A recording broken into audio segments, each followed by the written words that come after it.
quarta-feira, bem como com as nossas crianças, também aqui, os nossos labs, e como é bom ver essa turma aí participando do culto de estudo bíblico, o qual nós podemos aprender um pouquinho mais da palavra de Deus, né? Que bom te encontrar aqui nesta noite. Altos e baixos.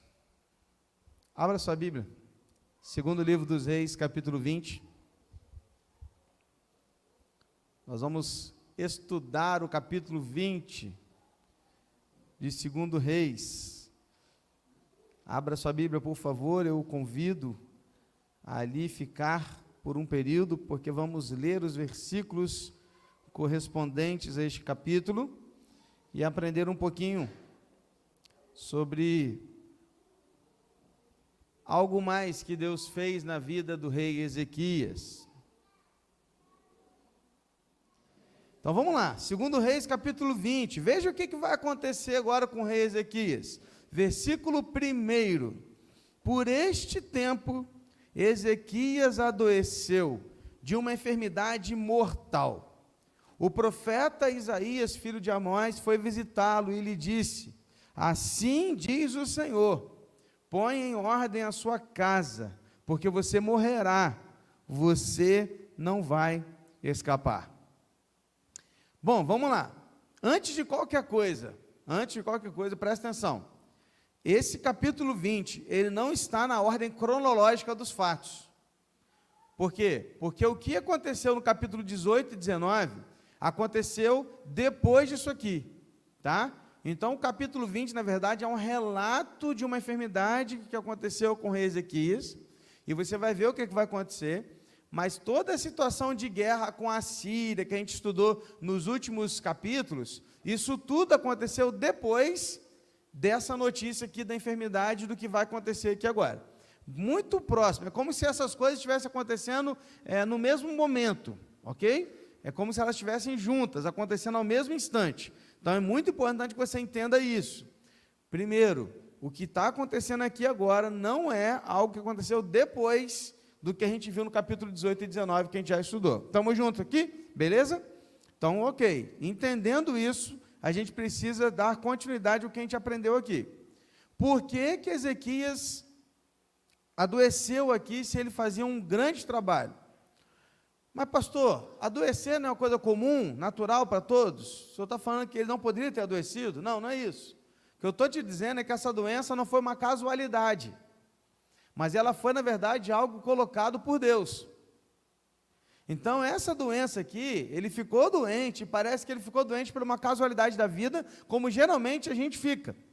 Mas logo em seguida, Isaías chega e fala: olha, você ficou doente, e eu venho te dizer o seguinte, assim diz o Senhor, você não vai resistir, você vai morrer.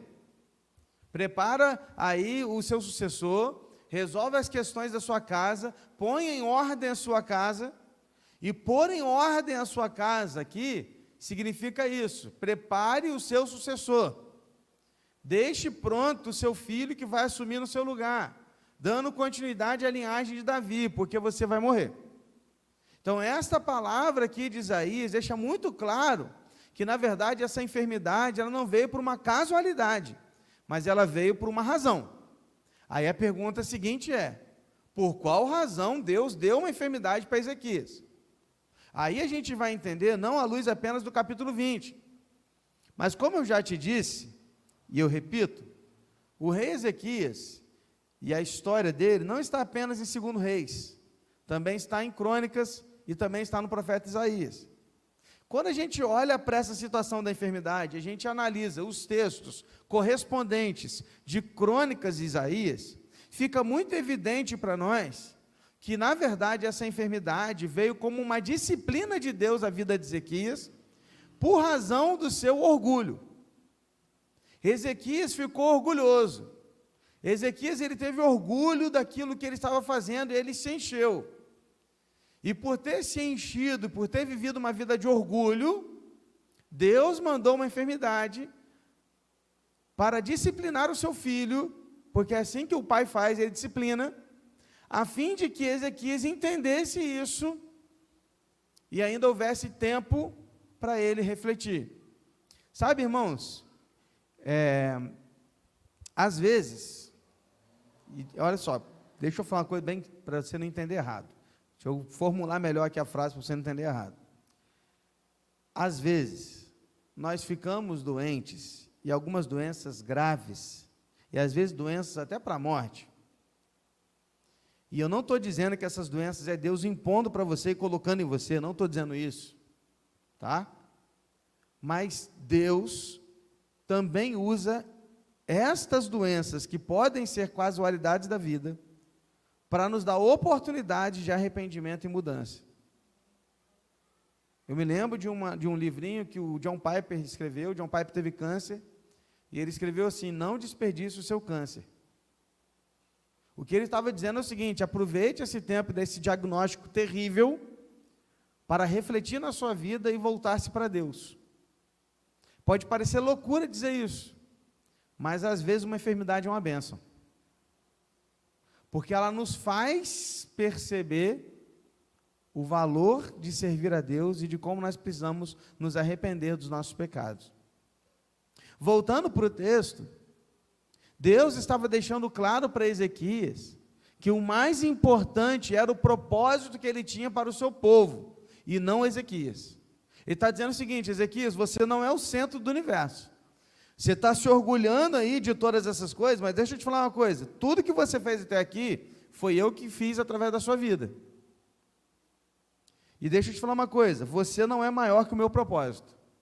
Por isso, prepara a casa, no seguinte sentido: deixa o seu sucessor preparado, pronto para assumir o reinado depois de você, para dar continuidade à linhagem de Davi que eu quero, porque no final das contas, Jesus virá da linhagem de Davi, então essa linhagem, ela precisa continuar. O propósito é maior que você. É isso que Deus está dizendo para ele.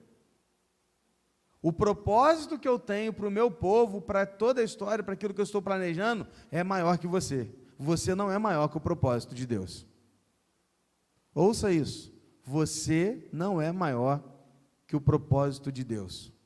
Então, ou você se encaixa e se coloca à disposição para viver o propósito de Deus na sua vida, ou você será disciplinado e discipulado por Deus. Faz sentido?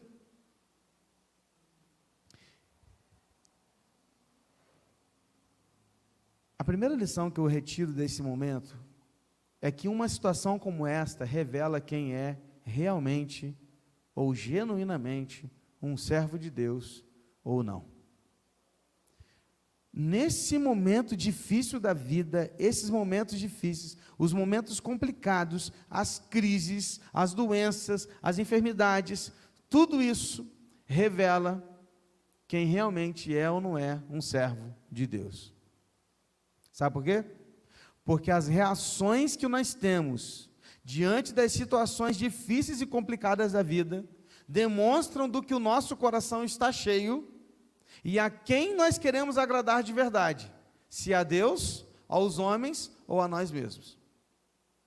O que eu estou querendo te dizer, queridos, é que situações como essa revelam quem realmente é servo e filho de Deus. Situações como uma pandemia revelam quem realmente é o servo de Deus. Situações de uma crise financeira revelam quem realmente é um servo de Deus. Por quê, pastor? Porque nesses momentos revelam para onde a gente corre. A gente já estudou sobre isso. Para quem você está correndo, para que lado você corre. E quando eu olho de novo para essa situação, eu olho para Ezequias, eu vejo a reação de Ezequias, e aqui revela que Ezequias era um servo de Deus. Como, pastor? Olha o versículos 2 e 3. Então, Ezequias virou o rosto para a parede e orou ao Senhor, dizendo: ó Senhor, lembra-te de que andei diante de ti com fidelidade, com coração íntegro, e fiz o que era reto aos teus olhos. E Ezequias chorou amargamente. Olha a reação de Ezequias.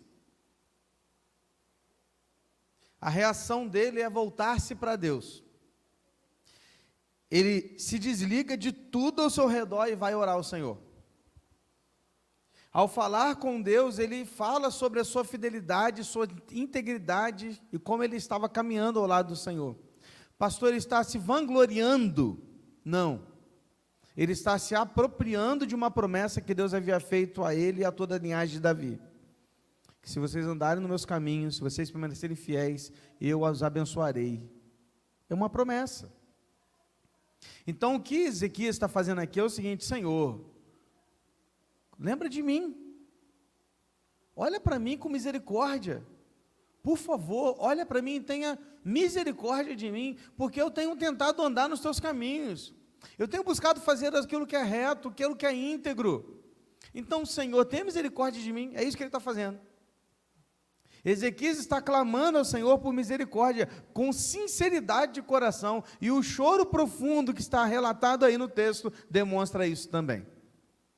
O que eu aprendo aqui, de acordo com aquela lição que a gente aprendeu agora, é que nesses momentos de crise revelam quem é e quem não é servo de Deus. Simples. Para onde você corre quando a crise acontece na sua casa? Qual é a decisão que você toma? Então isso aqui demonstra quem é e quem não é servo de Deus. Porque tem gente que foge, se afasta, busca outras saídas, corre atrás de outras coisas, mas não vai ao Senhor. Então o que a gente aprende aqui agora é isso. Deus está cuidando de Ezequias, e a doença que Deus deu a Ezequias foi para tratar o seu coração do orgulho, e ele ora de forma muito sincera, chorando profundamente, pedindo misericórdia a Deus. Aí olha a resposta de Deus, versículos 4 a 6. Antes que Isaías tivesse saído do pátio central, a palavra do Senhor veio a ele dizendo: volte e diga a Ezequias, príncipe do meu povo, assim diz o Senhor, o Deus de Davi, seu pai: ouvi a sua oração e vi as suas lágrimas, eis que eu vou curá-lo, e ao terceiro dia você subirá à casa do Senhor. Acrescentarei 15 anos à sua vida, e livrarei das mãos do rei da Assíria, tanto você quanto esta cidade. Defenderei esta cidade por amor de mim e por amor a Davi, meu servo. Queridos, Deus o ouviu, e lhe deu uma resposta positiva. O mesmo profeta que havia dito, você vai morrer, estava saindo lá do pátio do palácio, e enquanto ele estava no pátio central do palácio, Deus veio a Isaías e falou assim: volta, que eu tenho outra mensagem para o rei. A Isaías volta, e chega no rei, para dar essa notícia aqui. A notícia era: eu vou te curar, eu ouvi suas orações, eu ouvi suas lágrimas, eu ouvi seu choro, e eu vou curá-lo. E ao terceiro dia você vai adorar, vai subir à casa do Senhor para me adorar. E eu vou te dar mais 15 anos de vida, e eu vou livrá-lo das mãos do rei da Assíria. Está vendo como é que é importante entender o contexto? Porque se você está lendo, achando que isso aqui está na situação de uma ordem cronológica, você vai falar assim: ué, mas Deus não já livrou ele do rei da Síria? Na semana passada a gente viu que o rei já morreu, não foi? Então perceba, isso aqui aconteceu antes daquela situação que a gente viu na semana passada. Faz sentido para você? Amém? Então, irmãos, ao ouvir isso, talvez você tenha a seguinte impressão de que Deus se arrependeu e voltou atrás. Mas, ao mesmo tempo, o seu ouvido assim não ouve bem essa frase, Deus se arrependeu, porque você já ouviu em outro lugar que Deus não se arrepende. E aí talvez você fique se perguntando: mas pastor, mas Deus falou que ia fazer uma coisa, ele se arrependeu e voltou atrás. Como explicar isso? Na verdade, não há arrependimento de Deus aqui. Perceba, qual era o objetivo da enfermidade? Tratar o coração de Ezequias com relação ao seu orgulho. Ok? Quando em oração Ezequias se humilha, pede misericórdia, o Senhor que conhece tudo, inclusive os corações, ele viu um arrependimento genuíno no coração do rei Ezequias. Ou seja, a disciplina cumpriu o seu propósito. Ele se arrependeu. O resultado foi outro. Então, Deus não se arrependeu. Ele apenas deu um resultado diferente para uma atitude diferente de Ezequias. É mais ou menos assim, ó. Ezequias tinha dois caminhos. E naquela situação do orgulho, ele estava indo para lá. Ele foi alertado por Deus: ó, você vai morrer. E o morrer é por causa do seu orgulho. Na hora que ele recebe esse alerta, ele não desperdiça a sua doença. Ele se volta para Deus e fala: Senhor, tem misericórdia de mim, eu errei, me perdoa, eu estou tentando ser íntegro e tal. Deus olha para o coração dele e fala: opa, ele entendeu, ele se arrependeu, não é mais orgulhoso. Esse caminho da morte era para o orgulhoso, mas aqui é o caminho do arrependido. Então agora, Deus apenas fez assim com ele, ó, colocou ele em outro caminho. Deus não se arrependeu. Na verdade, quem mudou foi Ezequias. E pela mudança de Ezequias, o resultado na vida dele foi outro. Pegou? Faz sentido? Amém? Então é aqui que a gente entende essa situação. Então o texto diz que Isaías estava no pátio e voltou para dar aquela palavra. Olha que interessante. Deus atendeu o desejo do coração de Ezequias e lhe deu duas promessas. Primeiro, ele disse que ele seria curado, 15 anos a mais de vida, e por causa disso ele iria prestar adoração em 3 dias no templo. É a primeira promessa. Cura. A segunda promessa: Deus livraria e defenderia a cidade de Jerusalém. Pastor, mas ele não pediu livramento da cidade. Não, ele pediu cura. Mas aí entra a segunda lição. Que Deus, em sua misericórdia e graça, sempre nos dá mais do que pedimos. Amém? Ezequias pediu cura. E Deus falou assim: eu vou te dar cura e livramento. Eu vou te dar cura e vou te dar, eu vou proteger a cidade.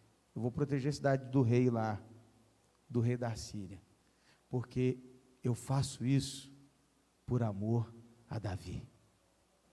Eu faço isso porque eu amo Davi, porque eu prometi para Davi. Eu faço isso porque eu tenho caráter. É a mesma coisa que Deus faz com a gente. Eu faço isso por você, não é por você, é por Jesus. Porque eu amo Jesus, meu filho. E é por isso que eu te abençoo. É por isso que eu cuido de você. Não é por você, é por Jesus. Deus sempre nos dá mais do que aquilo que pedimos. Aí olha os versículos de 7 a 11. Isaías disse mais: peguem uma pasta de figos. E eles a pegaram e a puseram sobre a úlcera. E Ezequias recuperou a saúde. Ezequias perguntou a Isaías: qual será o sinal de que o Senhor me curará, e de que ao 3º dia subirei à casa do Senhor? Isaías respondeu: este é o sinal que você receberá do Senhor, para indicar que Ele cumprirá o que prometeu. Você quer que a sombra se adiante 10 graus, ou retroceda 10 graus? E Ezequias respondeu: é fácil a sombra adiantar 10 graus, mas que não seja assim, pelo contrário, que ela retroceda 10 graus. Então o profeta Isaías clamou ao Senhor, e ele fez retroceder 10 graus a sombra lançada pelo sol declinante no relógio de Acás. Presta atenção, irmãos. Deus não apenas disse que ele seria curado, como deu a receita da cura. A receita era uma pasta de figo. Daqui a pouco agora sai todo mundo comprando figo aí, fazendo uma pastinha e colocando nas feridas, né? Calma, filho, isso aí foi para aquele tempo, tá? Tem remédio hoje. O remédio foi aquele. O tipo de doença que Ezequias tinha era, pensa num furúnculo dos piores possíveis, tá ligado? Algo assim bem terrível. Já viu o furúnculo, como é que é feio, né? Imagina um negócio daqueles feio, multiplica, aumenta e tal. Era um negócio assim, mais ou menos desse tipo. E ele pega essa pasta de figo, passa nessa ferida dele, e ela começa a ser curada. Ezequias, na sua fraqueza humana, fala assim: ô profeta, mas qual é a prova de que Deus realmente vai me permitir adorá-lo no templo no 3º dia? Parece até um pouca gente, né? Qual é a prova? Como é que eu vou ter certeza que Deus realmente me curou e que Ele vai me abençoar a esse ponto? Aí Isaías fala com ele assim: vamos fazer o seguinte, deixa eu te mostrar uma imagem. Coloca a imagem para mim, Lucas, ou Samuel. Pode colocar aí também, Lelê, para quem está em casa. Alguém tem ideia do que é isso? É um relógio. Se chama relógio de sol. não era exatamente assim, tá? Isso é só para você ter uma ideia do que eu estou falando. Ezequias tinha um relógio assim, lá no palácio. Era assim que eles mediam o tempo. Eles não tinham esses relógios como o nosso, né? Então, eles tinham o quê? Eles mediam através da sombra. Então, quanto mais a sombra, ela se esticasse, ela avançava, o sol estava se pondo. Ok? Porque o sol está ficando de frente, a sombra está aumentando. O sol em cima não tem nem sombra, né? Porque ele está pegando exatamente em cima ali. Aliás, tem a sombra porque ele está inclinado, né? Vai pegar a sombra exatamente aqui, pegando de cima para baixo.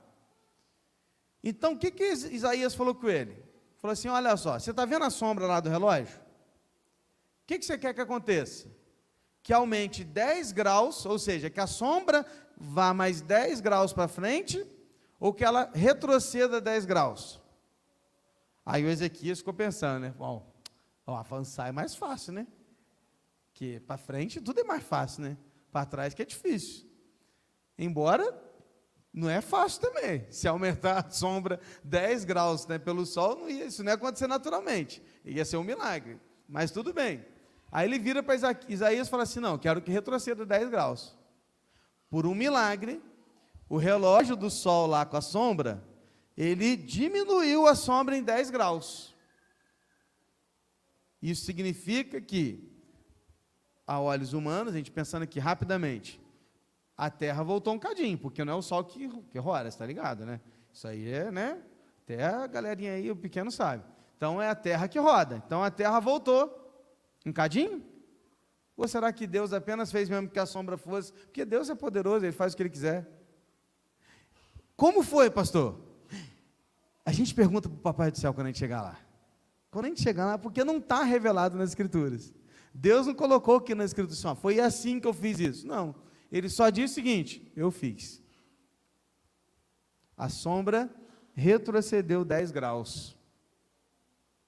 E essa foi a prova de que Deus realmente iria curar Ezequias e que 3 dias depois ele estaria no templo adorando ao Senhor. Amém, queridos? Uma outra lição que eu quero deixar para você. Pare de exigir sinais a Deus, porque o maior sinal já nos foi dado, Jesus Cristo. Nós não precisamos mais de sinais, irmãos.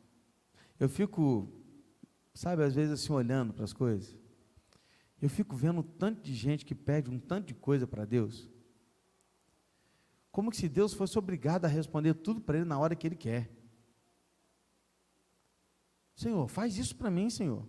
Me mostra através disso, Senhor. Se é para ser aquilo, né? Eu tenho muito comigo disso, irmãos, que a vontade de Deus ela já está revelada. Ela está aqui, ó. Está aqui. Aqui está o sinal. Você quer um sinal? Vai ler sua Bíblia. Aqui está a resposta de Deus para todas as suas questões. Está aqui, ó. Esse é o maior sinal que a gente tem.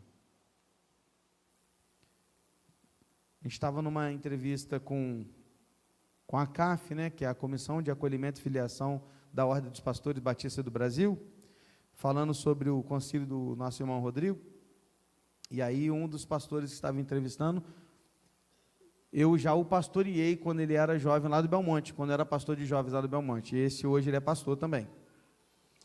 E aí ele falou, ele lembrou de uma situação, que a gente via a vocação nele, a gente via o chamado na vida dele, a igreja reconhecia, ele reconhecia, só que ele não ia para o seminário, ele não ia para o seminário.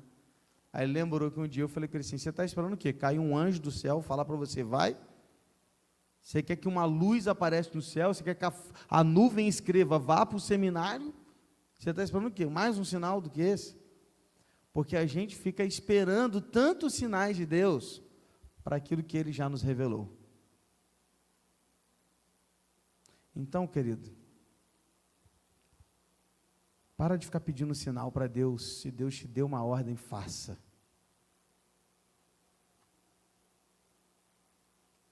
A revelação já nos foi dada e ela é a palavra de Deus. E aqui está o maior sinal do qual a gente precisa.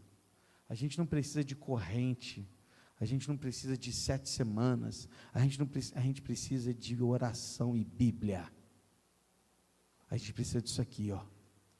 Esse é o sinal que a gente precisa.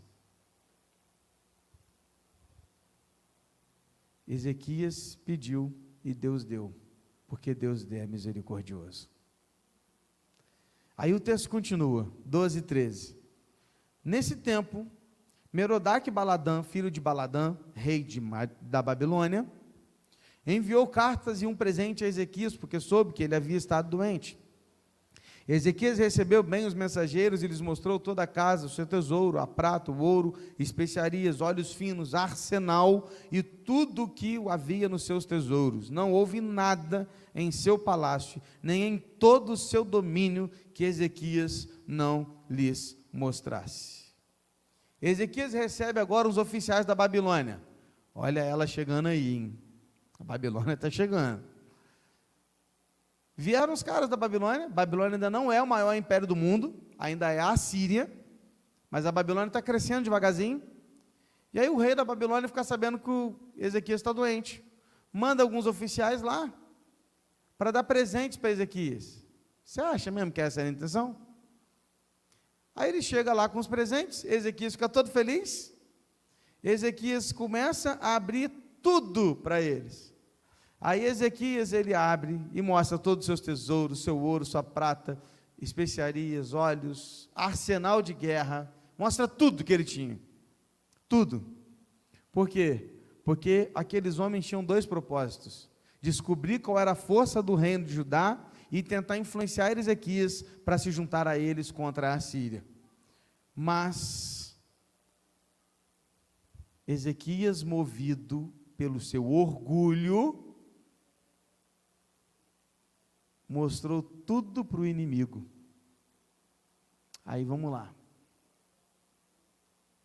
Uma lição que a gente aprende aqui agora. Nós não podemos baixar a guarda. Mesmo tendo vencido um pecado, precisamos estar sempre atentos. Ezequias venceu o pecado do orgulho, foi curado por Deus, Deus deu mais 15 anos de vida para ele. Passa um tempinho, ele recebe visita, o que aflora de novo? O orgulho. E o orgulho faz com que Ezequias comece a mostrar toda a sua terra para o inimigo. Abre a sua casa, abre o seu palácio, mostra os seus tesouros, mostra o quanto de arco e flecha que ele tinha, mostra quantas espadas ele tinha, quantos escudos ele tinha, quantos soldados ele podia usar, e mostra tudo, como que se orgulhando daquilo. Olha meu reino, vem cá para você ver, olha isso e tal, orgulhoso de tudo que ele tinha conquistado. Só que na verdade ele estava dando munição para o inimigo. Charles Spurgeon, príncipe dos pregadores, disse: não vos orgulheis nem da raça, do rosto, do lugar e nem da graça. William Barclay, um comentarista bíblico, disse que o orgulho é o solo no qual todos os outros pecados crescem e é o progenitor de todas as outras transgressões. O orgulho é o que faz os nossos pecados crescerem e se desenvolverem. E o orgulho fez com que Ezequias mais uma vez caísse em pecado. O que eu e você precisamos aprender é o seguinte, olha aqui: não baixe a guarda.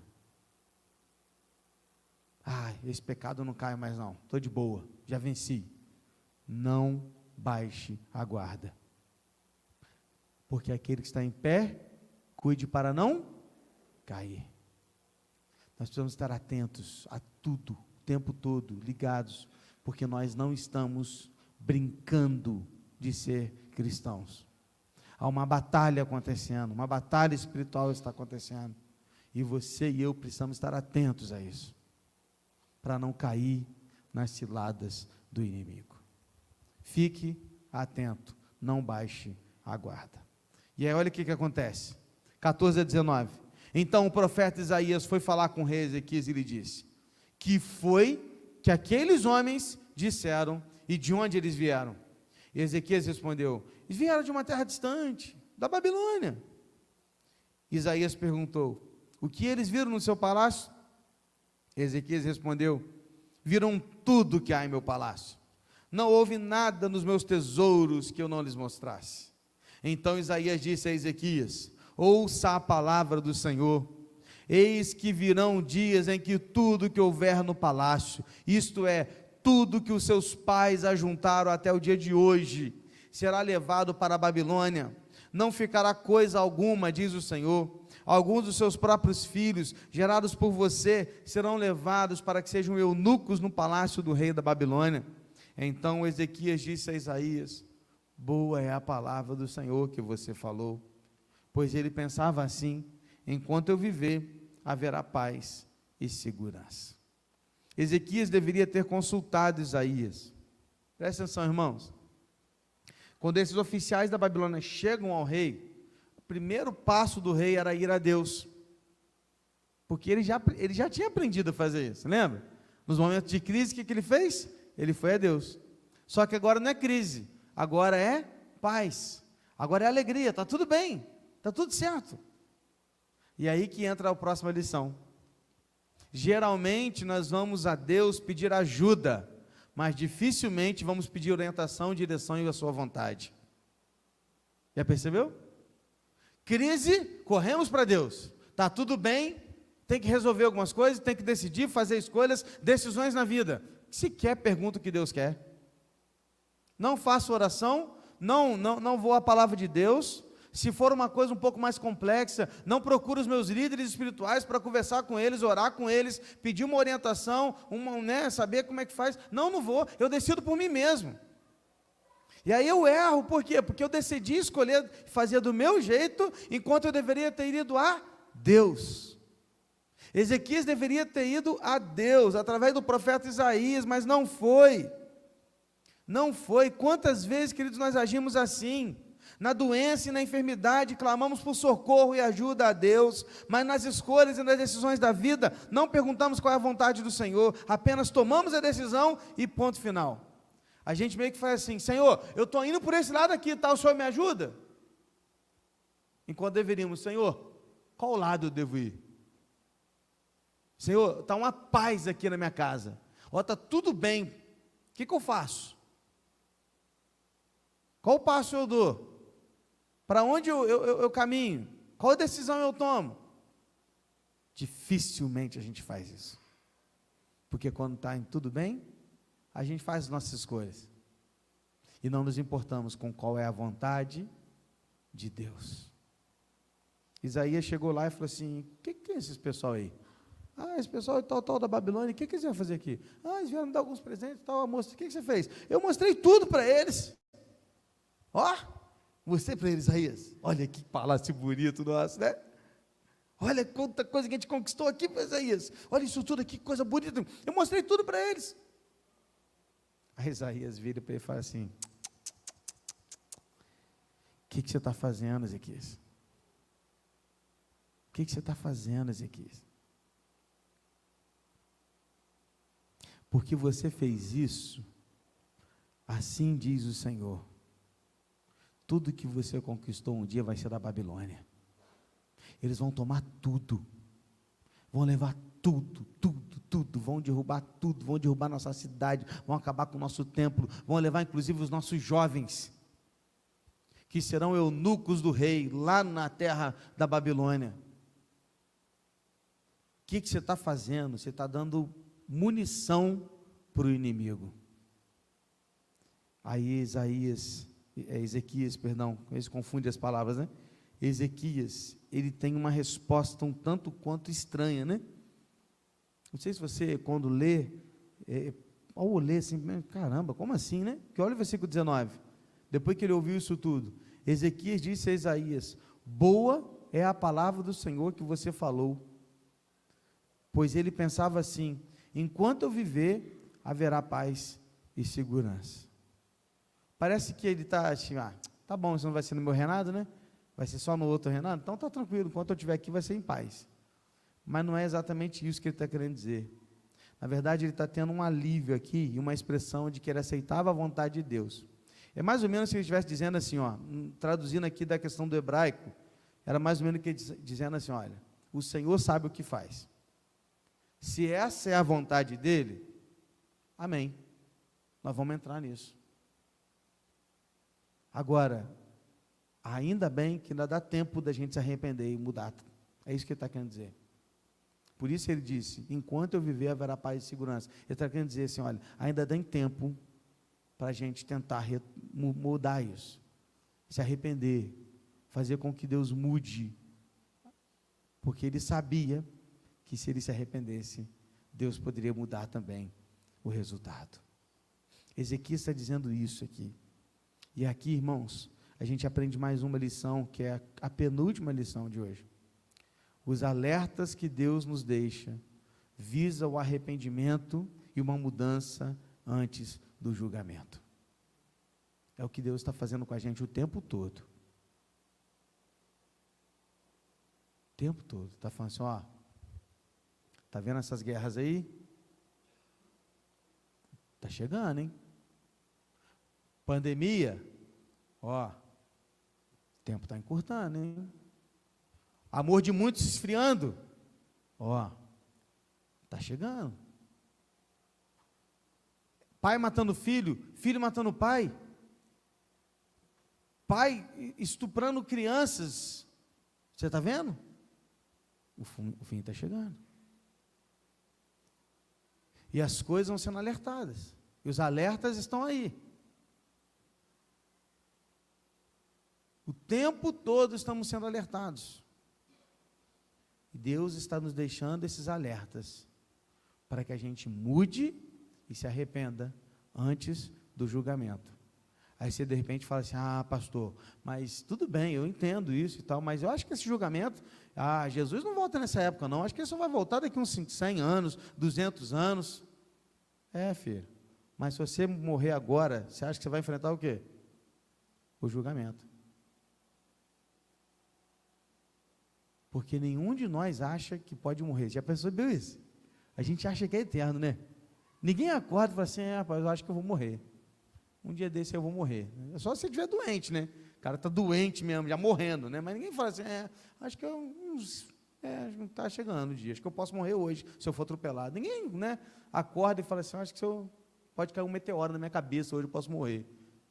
Ninguém, cara. Porque ninguém pensa em morrer. Ninguém quer morrer, ninguém espera morrer. E ninguém espera que o outro morra, ninguém. A gente não foi feito para morrer. Então, na nossa mente fica aquela expectativa de que a gente é eterno. Só que uma hora vai chegar. E Deus está dizendo os alertas, acorda, se liga, mais um alerta. Olha, isso são alertas para que a gente se arrependa antes do julgamento. E para que a gente entenda quem é o Senhor dos Senhores. O que Ezequias tinha entendido. Deus deu mais um alerta, a gente ainda tem tempo de tentar se arrepender. É isso que ele estava querendo dizer. E a gente termina lendo os versículos 20 e 21. Quanto aos demais atos de Ezequias, a todo o seu poder, como fez o tanque e o aqueduto que trouxe água para dentro da cidade, não está tudo escrito no livro da história dos reis de Judá? Ezequias morreu e Manassés, seu filho, reinou em seu lugar. Há aqui uma menção específica do aqueduto de Ezequias, o qual ele trouxe água para dentro da cidade de Jerusalém. Foi um grande feito. Então, historicamente, de feitos físicos, né, de obras, essa foi a grande obra de Ezequias, tá? Então, é como se ele tivesse conseguido trazer mais água potável para dentro da cidade de Jerusalém. Você tem que se lembrar que eles estão no Oriente Médio, um lugar onde não tem água facilmente. Então, foi um grande feito, e ele foi registrado pelo autor aqui do livro dos reis. Ainda temos outros relatos e informações sobre Ezequias, que a gente ainda vai estudar em Crônicas, e quando falarmos em Isaías, nós vamos chegar lá, a gente está lendo a Bíblia, né, livro a livro, a gente ainda vai chegar lá e vai voltar a falar de Ezequias depois, mais lá na frente. Mas o importante que você precisa saber, é que depois dessa doença e dessa cura, Ezequias viveu mais 15 anos, Deus deu mais 15 anos para ele. E Ezequias não recebeu apenas o favor de Deus, mas ele também foi amado pelo seu povo. Foi sepultado junto dos reis em Jerusalém. E assim como nós, Ezequias teve altos e baixos. Mas, no geral, foi um homem temente a Deus, íntegro e reto. Não, Ezequias não foi perfeito, até porque ninguém é, mas sem dúvida, foi um dos maiores reis da história de Israel e do povo de Deus. Ezequias, por exemplo, é um dos nomes de reis que você conhece, só de a gente falar o nome, você diz, esse cara é rei, e você não saberia dizer outros quantos a gente já passou por aqui. Por quê? Porque ele foi um grande rei na história do seu povo. Aí eu fecho o estudo de hoje, e a última lição é essa: o nosso sucesso será medido pela fidelidade a Deus e a sua palavra, não pelos nossos feitos e conquistas. O seu sucesso, o meu sucesso, no final da vida, não será medido pelo que fizemos e conquistamos, mas pela fidelidade que tivemos a Deus e a sua palavra.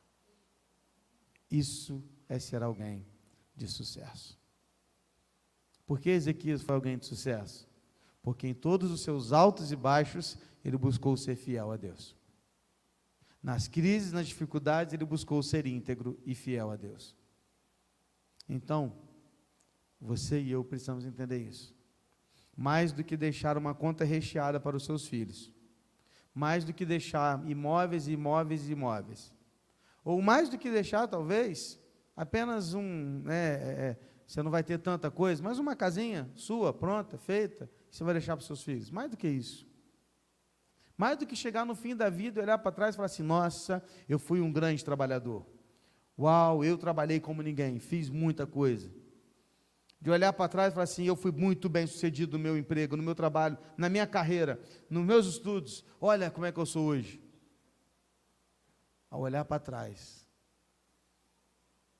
você precisará olhar e falar assim, olha, em todo esse tempo eu passei muito problema, muita dificuldade, ou então fui muito bem sucedido na minha carreira, mas o que mais importou não foi isso. O que mais importou foi que em todo esse tempo eu consegui ser fiel a Deus, mesmo nos meus altos e baixos. Mesmo construindo uma carreira top, o que mais importou não foi isso, foi que eu fui fiel a Deus. Perfeito? Não.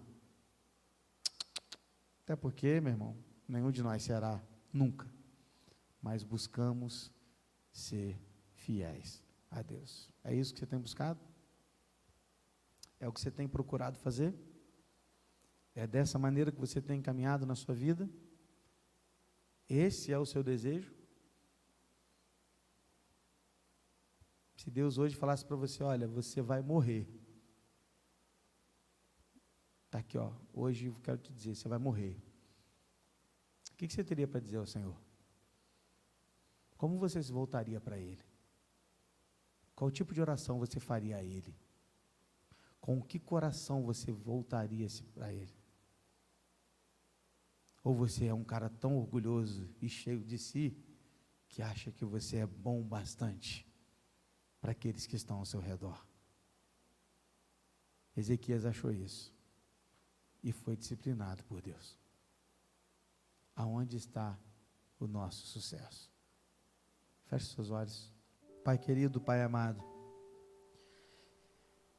obrigado, Senhor, por mais esse estudo bíblico que nos faz pensar nos nossos altos e baixos da vida e nos faz lembrar que tanto nos altos quanto nos baixos devo sempre buscar a orientação do Senhor. Não apenas quando eu precisar de ajuda e tiver que correr para o Senhor pedindo e clamando misericórdia, mas também nos momentos bons, importantes, em que talvez terei que tomar algumas decisões e eu também ir correndo ao Senhor para perguntar, Senhor, o que o Senhor quer de mim? Ajuda-nos, Deus, a ser fiel. Queremos ser fiéis ao Senhor. Queremos medir a nossa vida não pelos feitos e conquistas, mas pelo quanto de vida eu tenho com o Senhor. Do quão íntimo eu estou de Ti. E do quanto nós nos relacionamos como Pai Celestial e um Filho adotado por Cristo Jesus, do qual jamais teríamos condições de ser filhos, mas pela Tua graça o Senhor nos resgatou um dia. Obrigado por isso, obrigado porque o Senhor nos abençoa por amor a Cristo. Obrigado porque o Senhor olha para nós e nos ama a partir de Cristo. Obrigado porque o Senhor continua cuidando de nós. E eu te peço, Deus, por favor, continue a fazer a Tua vontade nas nossas vidas. Em nome de Jesus. Amém, Senhor. Pai, obrigado, Senhor, por esse estudo, obrigado pelo culto de hoje, obrigado por tudo que fizemos aqui ao Senhor, em adoração, em louvor e pelo aprendizado da Tua palavra. Que o Senhor continue a falar conosco em todo o tempo e agora na próxima semana, dando continuidade ao próximo rei, que será Manassés, aprendendo também o que será e o que vai acontecer a partir de agora. Ajuda-nos, Deus, a continuar aprendendo essas lições, não apenas lições históricas, mas lições que se aplicam hoje às nossas vidas, para que ela seja real para nós em todo o tempo. Obrigado por todos os irmãos que aqui estiveram, obrigado pela vida deles, obrigado porque vieram aqui interessados em aprender mais de Ti. Continue, Deus, sempre, Deus, mantendo essa chama no coração dos nossos irmãos a estarem aqui também às quartas, para estudar da Tua palavra, a gente crescer junto. Que o Senhor nos ajude em todo o tempo a isso, Pai. É o que nós pedimos, é o que nós oramos. E agora que o amor de Deus, o Pai, a graça salvadora do nosso Senhor e Salvador Jesus Cristo, a comunhão e a consolação do Santo Espírito de Deus, e seja com todo o povo de Deus espalhado na face da terra, mas em particular com o Teu povo aqui neste lugar, agora e para todos sempre. Amém, Senhor. Que Deus te abençoe. Vamos encerrar assim hoje, abraçando o irmão que está do lado, porque a gente não fez isso hoje, né? Então abraça a pessoa que está do lado e a gente vai encerrando o culto assim. Deus te abençoe.